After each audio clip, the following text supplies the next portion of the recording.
So hi, Michelle, and thank you for wanting to come to our podcast. We are really happy we could finally find a time. I know you've been really busy lately. Thanks for having me. It's a pleasure for sure, and it's really nice to meet you. Of course. So first, can you tell us a bit about who you are and what do you do? So my name is Michelle Lee. I am a badminton athlete representing Canada. I was born in Hong Kong and I moved to Canada when I was 6 years old. I started playing badminton when I was 11 and I started taking lessons and then I started playing tournaments and now I am here trying to go for my third Olympics. Okay, that sounds good. So you say you started badminton at 11 years old, right? Yes. Why did you start badminton and did you play any other sport as well? Yeah, I was really active growing up. So I played a lot of basketball, volleyball, soccer, flag football. So a lot of different sports. But I got into badminton only because of a family friend. Okay. So I think it was just by chance that we happened to just started taking lessons together. Okay. And so I've been reading a bit about in your website and what you've been writing, and I understood that your parents didn't really want you to become a professional at the beginning. Yeah, my parents aren't athletes, so they've never, I guess they've never experienced the athlete life. So they always, they believed in go to school, get good marks, graduate, and get a job and make money, Of like that course, kind of yeah. route. Yeah. So when I told them I don't want to go to, not that I don't want to go to school, I want to put school on hold and I want to just play badminton. Obviously they're new to it, so it was harder for them to understand what it was about, and they were not athletes before, so to them they thought I was just kind of fooling around and I didn't want to go to school. But they understood when they, I guess, they kind of see that I was working really hard, like training really hard, and they understood. They could see that I was putting a lot of effort into it. So then slowly they kind of got on board. Okay. And like, when did you know that you wanted to become a professional badminton player? Um, I think when I was 17 and I went to my first senior international tournament, and I saw all the top players of the world, and I think I was watching the top men's singles players play at that time, and I just said that I wanted to be like them, and that's when I decided I wanted to pursue badminton. Okay. And so far during your career, you have won many medals internationally. One particular competition that I wanted to speak with you about, it's like the 2015 Pan American Games that you won at home in Toronto. What was it like getting the gold medal in your hometown? Uh, it was definitely something to remember because I don't think that I'll ever get a chance to play such a high, high ranked tournament in my hometown. And especially because it was in Markham, it's 10 minutes from my house. So it's probably the one time that a lot of my friends and family and um, even like school teachers that always knew that I would skip class to go play badminton and play all these tournaments.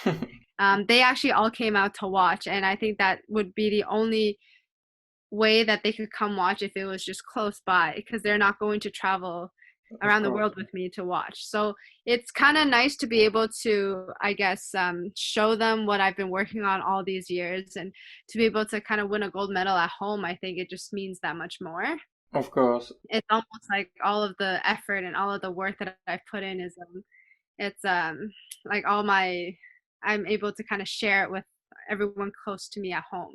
Yeah, yeah, of course. I get it. And did the crowd and the atmosphere help you during the competition, or was it maybe like an extra pressure that you had? I think I would put more pressure on myself to not, I guess, embarrass myself and disappoint them.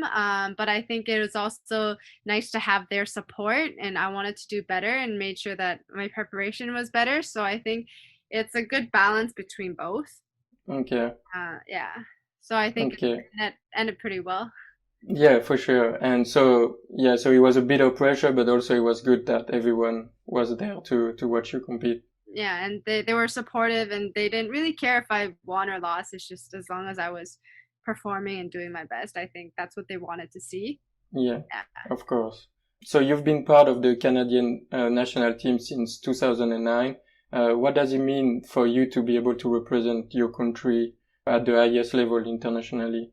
I think it has it feels like every year I felt like it's always nice to be representing a country that's not big in badminton because you really get to prove that you can break stereotypes, you can kind of exceed people's expectations, and it's a challenge because Canada is not known for badminton.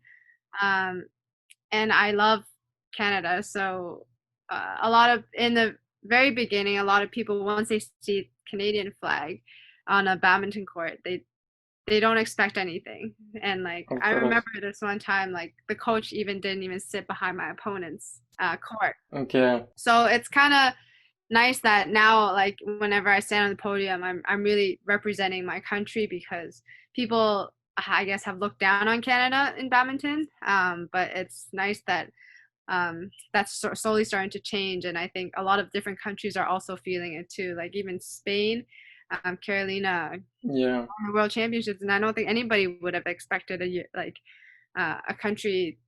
I don't think Spain badminton was very big before, but now I think because of her, it's growing. So that's very inspirational for me. So I hope to bring that one day, bring that change to Canada too.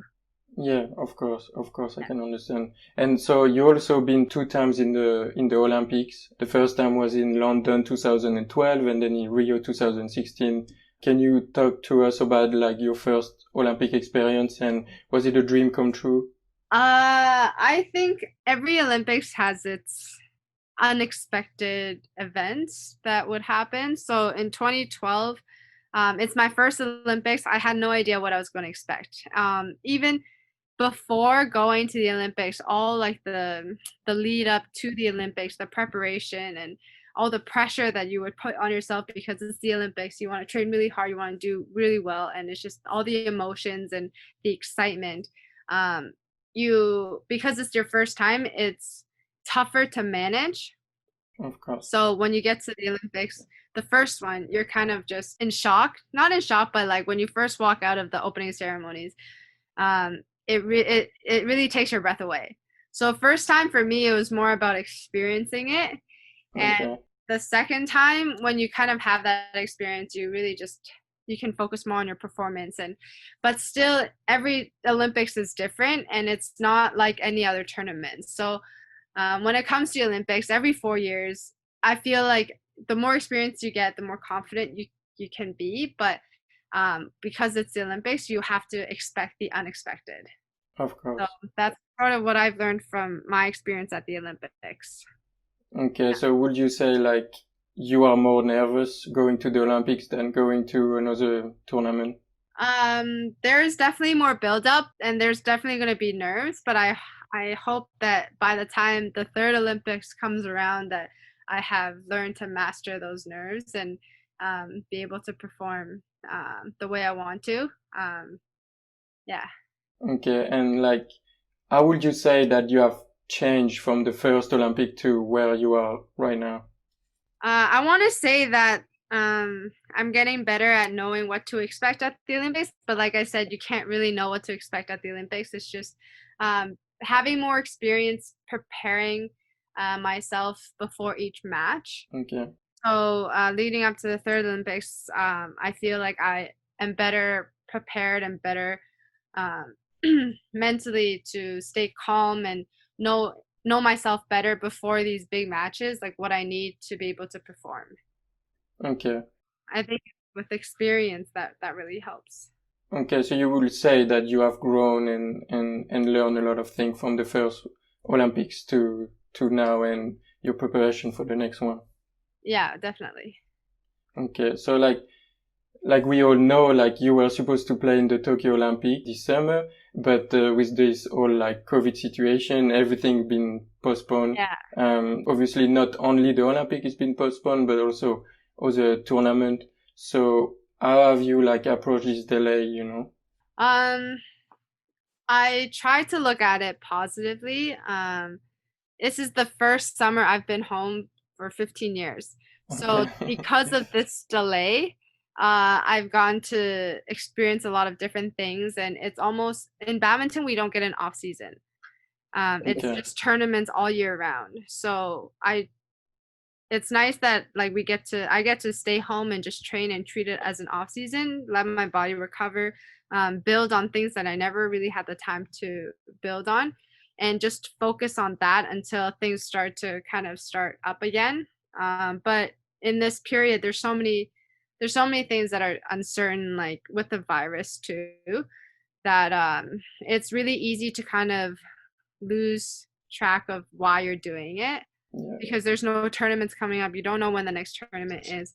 So for me, that what really helped is focusing on small goals and just kind of try to hit those small goals every week and focus on just moving forward rather than Okay. on Okay. what's happening outside of that. Yeah. All right. So just more focus on the positivity and like being able to rest your body and instead of focusing on like, oh, I don't know when it's going to be the next tournament. Yeah. Yeah. Trying to just focus on things that I can control. And I saw that on your Instagram and you love cooking and you love food. So I guess you've been able to cook a lot more during this period. Yeah, I'm like because of COVID, like there's not a lot of tournaments. I still try to stay really active. I try to train the same amount and try to build I guess my everything that I can improve, like my fitness, everything. But I'm not gonna lie, sometimes I do more so I can eat more. Of So, course. yeah, because I really enjoy eating. I just love food too. So yeah. Of course, that's a good thing. So now that you're starting training again, like how are you preparing yourself for 2021 and the Olympics? What is your goal? Is it still like the gold medal that you have in your head? For sure. I think before the whole pandemic started, I think I was improving in a good direction. I was moving in a good direction. I think my results were improving, and I think even just I was feeling a lot more comfortable with my game, and I understood where I need to improve myself as well. So I think I was working on that, and I think I was going in the right direction. But with the pandemic, that kind of put a pause to it. A lot of things probably have changed the styles of a lot of people's games, the style of my game. Um, so it's hard to know until I play my first tournament again, like what I'm focusing on. Um, but I'm excited to see where the level is at now, and I think everybody definitely uses time productively to make themselves fitter and make themselves stronger, right? Yeah. So I think I'm just waiting for the first tournament and just kind of seeing where it goes from there. Okay. Yeah. That makes sense for sure. So like I said before, you have too many medals and accomplishments for us to go through them all. But looking back at your career so far, like, do you have a favorite memory? Favorite memory? I want to say winning the Macau Open on my birthday Okay. twice. I think I don't understand. It's not very often you hear yourself winning a title on your birthday. For sure. But I think winning the Macau Open has stuck to me because I Okay. think that was also um, last year's Macau Open was also the Macau Open where I felt like I was moving in the right direction and I was improving a lot, and my ranking was, I guess, I think I reached my highest ranking after that tournament to top 8. So I think that was definitely a big step forward for me. So I think uh, that would always be something I would remember. Okay, for sure. Okay, I can understand. So you've been very successful, like we talk about, but how do you measure success? Like, is that the awards? Is that the playing the sport of your love that you're doing every day? Or is it maybe just the traveling or like, how do you really measure success? Um, for me, I think if I really enjoy training. I love training because I enjoy the feeling of improvement and progress and hard work. So I like putting in hard work and I like seeing it grow. I like seeing things Okay. grow. So for me, success is putting everything out there and being able to say, I gave it my all. Even if I lost, I know what I need to work on. And then I go home and I work on it. And when I can, I guess, not master, but if I see improvement, see progress, and I'm moving in the right direction, I'm very happy with it. So, Okay. win or lose, I think for me, it's more about breaking barriers and moving forward and stepping into new levels. I think for me that is success and improving my own ability um, Okay. to do stuff. Yeah. Okay. That's great. So you are like without doubt the most successful Canadian badminton player of all time. But my understanding is that the road has been full of obstacles as well. What would you say has been your biggest challenge during your career and how did you overcome it? I think my biggest challenge is traveling alone for a really long time and not really having a team to travel with. I feel like all the challenges at the time feel like the biggest challenges ever. Like when I was injured, trying to come back from injury, I thought that was really tough. Um, Also, like traveling alone when I didn't have a sparring partner and I didn't have a therapist. I was going to tournaments. I didn't have the right preparation, and I didn't have anybody to kind of guide me. I didn't have a team. I didn't really have anyone to tell me what I needed to do, or like people before me to kind of show me, I guess, or help me save time. So I felt like I wasted a lot of time just trying things out and seeing what worked and what didn't work. So I think that was the biggest challenge of figuring out what worked for myself because I think I took a lot of different um, paths before I really found one that kind of worked for me. Okay. Yeah. And how did you like overcome it and how did you like not give up on your dream and on badminton at this moment?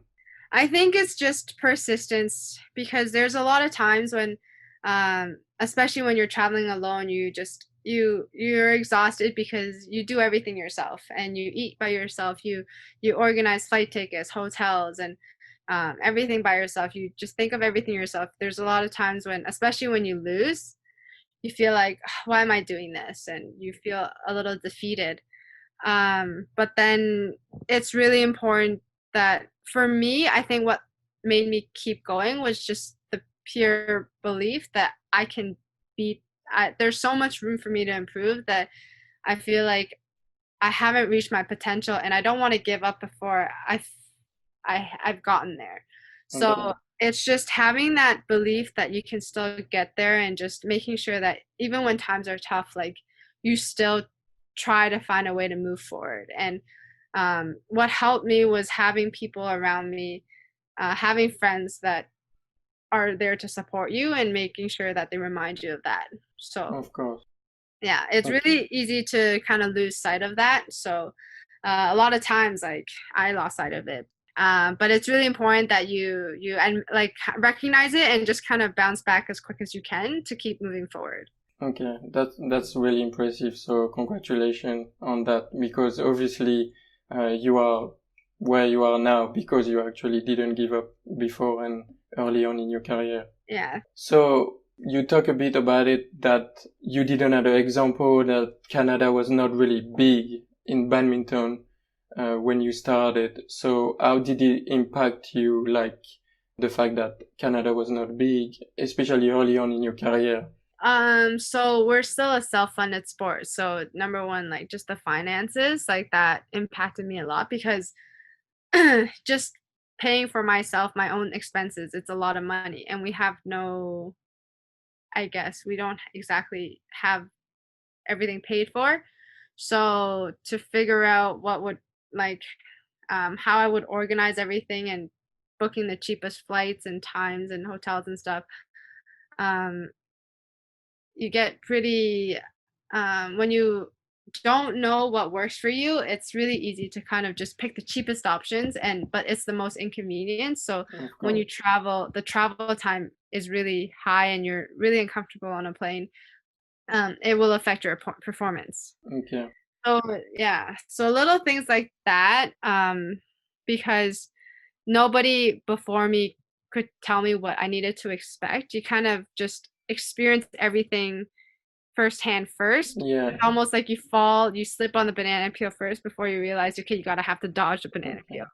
Sort of like kind of touch and go kind of method because um, there wasn't anybody before that could show me what I needed to look for and stuff.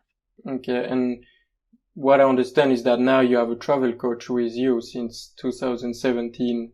Do you see the actual change to actually have your coach with you and having your coach in your corner from when you were alone? Yeah, so it took so when I started working with at this coach, it was more so a sparring partner because I was going to tournaments alone and I was training hard at home, but once I get to tournaments, I wouldn't perform because I didn't have the right training at the tournaments and because I'm traveling so much that I need to start training at tournaments too and being able to prepare. So then it's this realization that I realized, okay, I need to invest in hiring a coach as well. So I think Okay. having that person really made a difference. And when I'm playing against like my opponents, they have a coach, and because it's two people versus one, like it's always a disadvantage. Yeah. Okay. So it's just little things like that. Even though it seems very logical to have a coach behind you, but because of finances, because of expenses and stuff like that,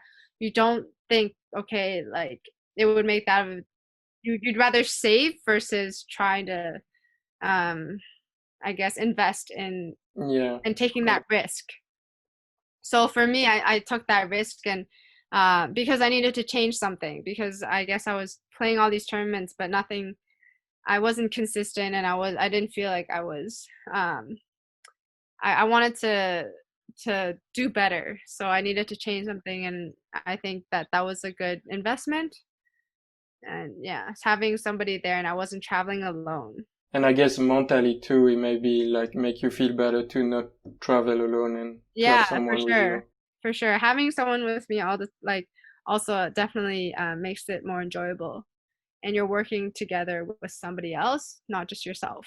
Okay. So how important is the mental game and mental strain in badminton? Because obviously you're playing alone against one person as well. So Yeah, mental game is important. I think when you get to the top level, it's all about how you manage your I guess the thoughts in your head and how you manage your nerves, using the right tactics at the right time, being able to find the right, I guess, anxiety levels to or arousal levels to perform at your optimal um, level. of course. So mentally, like you also, for me, what changed is also being able to enjoy the match versus focusing too much on the points and the Okay. numbers of everything. So for me, I think that made a difference. And when do you think did this difference happen? When did you realize, oh, maybe if I enjoy the game better, then maybe my level will be better. Maybe I will feel better as well. I think beginning last no 2000, I think Japan Open year that I made it to semifinals, my first semifinals at a 750. I think that tournament I just told myself just don't think about it and just play, and I think um I don't know, it just clicks, I guess, when you really figure Okay. out like the mentality that you should be taking. Like you just play freer, you just don't worry about anything else, and you kind of just let yourself do whatever you've been practicing. Of course. Of course. So becoming a professional athlete can also often mean sacrifice to do what you love. So what sacrifice would you say that you had to make to follow your dream to becoming a professional player? I think just a lot of the social events, a lot of the going out with friends and staying up late, and just a lot of the um, fun activities that you usually do with your friends. Because, like I said, for 15 years, I haven't been in Canada for the summer, Okay. so I've never done any of the um, events that I've been doing, or like I've never been to I've never been camping, but I have Okay. plans this time around because camping is perfect social distancing. For sure. Um, it's outdoors, and I'm actually in Canada to be able to go out with friends and stuff. So I think it's social events because when I'm training and when I'm competing and traveling, I don't have the, I guess, the energy and the time to go out. Everything is prioritized in badminton. So I think that's one of the bigger sacrifices, and time spent at home with family and stuff. I think that's one of the bigger sacrifices. Okay. So I read on your website that your motto is, it doesn't matter who you were yesterday, it's who you choose to be today. Is it something that you are still inspired by and that you still live by today? Yeah, for sure. I still think that like even if you had a bad day yesterday, I think everything is a choice. Even if you were a terrible person yesterday, you still have the opportunity to change and choose to be a good person today. So I think everything is a choice. Yeah. Okay. And when you were younger and you start liking badminton, who was your biggest inspiration if you had someone? I think every top badminton player from the past and even now, I think there is something that I can learn from them and something that they do uniquely and specifically from them that inspires me. So I can name a bunch, and I guess, like they each have one trait that I want to learn, like I want to learn and I admire from them. So it's hard to just name one. Okay. So, and is it still inspire you today, or is it like from when you were a kid, your inspiration changed? Um, I think it still inspires me today to see all the different characteristics and traits all these top players portray on the badminton court. Um, but I also have a lot of, I guess, other role models outside of badminton, like in tennis. Um, Okay. yeah, so I think it's yeah, I have a lot of inspirational models to look up to. Okay. So that's good to keep you motivated, let's say. Yeah. So you say you started badminton when you were 11 years old. So what impact would you say that badminton and sport in general has had on your life? I think badminton is one of the hardest. I've played a lot of sports, but I think badminton is one of the hardest sports to master. So I think in the process of trying to get better in badminton, I feel I learned a lot of things. I've learned discipline, I've learned hard work, I've learned how to take care of my body. I've learned a lot of um like there's so much that you need, like technique, strength, speed, everything in badminton you need. I feel like because I played badminton, I trained badminton, I was able to understand a lot of aspects that I needed to be good, and to be a and to be a better athlete. So I think badminton has taught me a lot of life lessons that I wouldn't have learned if I were to play a different sport or if I were to Okay. just go to school. Yeah. Okay. So you will say that you also learn things that you apply in you, like when you don't play badminton. Yeah, 100%. Like even just traveling and being able to see the world, like badminton has given me a lot of opportunities to experience things that I would never experience if I just kind of went to school and went to med school and Yeah. became a doctor and stuff. I would have learned other things, but I would definitely wouldn't have become the person I am today without badminton. Okay. So we talked a bit about who inspire you, but I also read on your website that you want to inspire the next generation and to dream big and to never give up. So how important is this message to you? It's really important because I've always made it a goal of mine to change the way the sport is viewed in Canada, and um I hope that it doesn't, like I hope that I can, because in badminton a lot of very talented juniors, they tend to quit when they get to a certain age because they go to school and they don't believe that they can do it. They don't, because of stereotypes, like you don't make money playing Okay. badminton. we're not going to beat the Asian countries, and just little things like that. Like they lose their confidence really quick, and I hope that one day that what I do can inspire them and help them, um, I guess, break barriers as well, and just break stereotypes and make history. And um, for me, I hope that I can do my part, and even save them time. So everything that I learn, I hope Okay. that I can pass down to them and give back to the sport and give back to the community that way. And yeah, just even when people say that you can't do it and people think that it's impossible, like I hope that everything that I have achieved can kind of show them that it is possible. So yeah. That's amazing. So that's really amazing. So how important do you think kids are given the opportunity to play a sport, whether it's badminton or any other sport? I think it's really important because, like I said before, sport teaches you a lot of lessons that you don't learn in school, and it teaches you discipline, and it teaches you how to lose, and it also teaches you how to win. So it teaches you failure, but it also teaches you success, because nothing is ever smooth in life, not in sport, just Yeah, everything in general, right?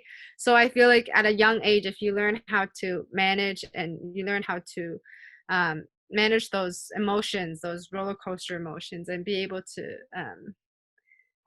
work hard and learn how to work hard to get what you want.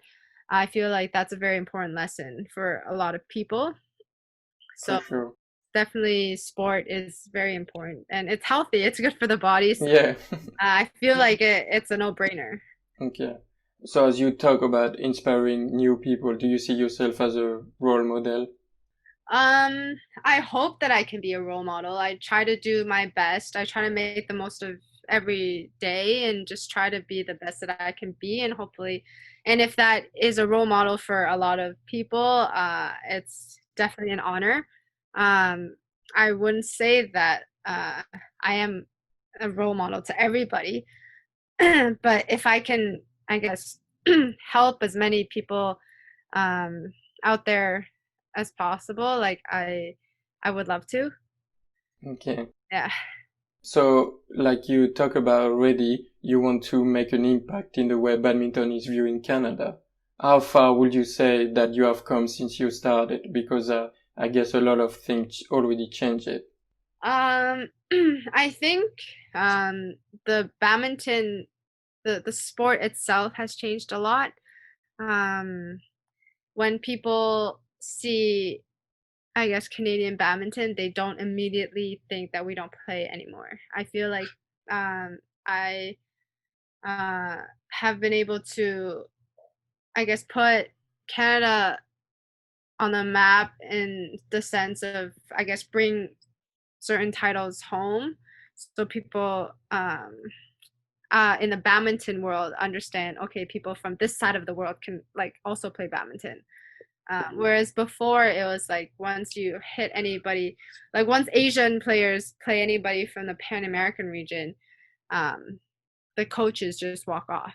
I think that's like a free win kind of thing. And Okay, for me, that kind of motivated me more, because obviously that made me angry. It's like, of course. yeah, it's almost like fire. It's just like you want to be able to say like I'm from Canada, and I stand as good of a chance as you to be able to win on court. So I think now people don't do that anymore. They don't just Yeah, see Canada. They don't just kind of walk away. And it's not just Canada. It's also countries like Spain. yeah. Um, it's not a one country dominated sport anymore. So I think that has changed a lot for the sport, and I think it's really good that way. Okay. Yeah. And moving forward, what change do you hope to see maybe in the future? I hope to see the sport grow in this side of the world, and more recognition and more sponsors to support the teams, the national teams and the juniors from this side of the world. So um, more people are supporting the athletes that are working so hard, training every day, and trying to represent their country and trying to compete with other players from Asia that have everything set for them. Okay. We're still kind of figuring it out on our own. So I hope that one day the funding on this side of the world can increase and the support can um, we can support athletes and send them to tournaments versus they pay themselves. Okay, okay. So if any sponsor is listening that podcast, then they should contact you. Yes, yes, that would be very nice. So we talk a bit about what you do outside, but what do you do when you don't play badminton? When I'm at home, Yeah. yeah, I try to spend as much time as I can with my niece. We all like live together in the house, and Okay. so when I'm not training, I try to spend as much time with my niece. And um, now that I'm home, I try to see my friends more because when I start traveling, like I don't have that opportunity anymore. But if I'm really tired, it's all Netflix. Netflix Okay. and relaxing and just saving my energy to train. Yeah. Okay. And hopefully it's not in few years, but the day you decide to retire, did you already think about what you would like to do? Would you like to be involved in like coaching maybe, still in the badminton world? I definitely still want to be in the badminton world. I don't know if full time or not, but I want to have my own business. I want to open my own gym. Obviously, I need investors and I need to figure out like the finances of all of that and stuff. But my dream is to have my own gym, have my own Okay. academy, and give back to the community that way, and open a bunch of businesses and yeah, and see it grow. I like to see things grow. Okay, that's great. So my last question, you already expressed how important it is for you to inspire the next generation, which is exactly what we hope that sharing your story on our podcast can help doing to everyone listening. What advice would you give them in order to keep pursuing their dream and not give up? Um, the advice I would give is definitely learn how to improve your way, so your own way. So a lot of people will say you're doing this wrong or you're doing this right or this is the way you should be doing it. I'm not saying don't listen to them, but I'm saying listen to them, but also figure out what way works for you. Because at the end of the day, like if you're not happy about what you're doing, you're not going to be successful. Okay. And believe in yourself. Really, just believe Okay. and don't give up. Okay, great advice. So if someone wants to get in touch with you or follow your journey, where can they do so? Is that Instagram? Is that your website? My website, my michellelee.net. There's contact information there, and I try to update it as frequent as I can. And the Instagram is also very active. My own personal Instagram and the website Instagram, so they can follow me in all those channels. And yeah. Of course. So we'll make sure to make everything in the description so everyone can look at it and make sure to follow your journey. Yeah. So thank you so much, Michelle, for coming on our podcast. It was really a pleasure for me to speak with you. It was really inspiring story that you have. So we wish you the best of luck on your training, and we look forward to seeing you getting that gold medal in Tokyo 2021. Thank you so much for having me. It was nice talking to you.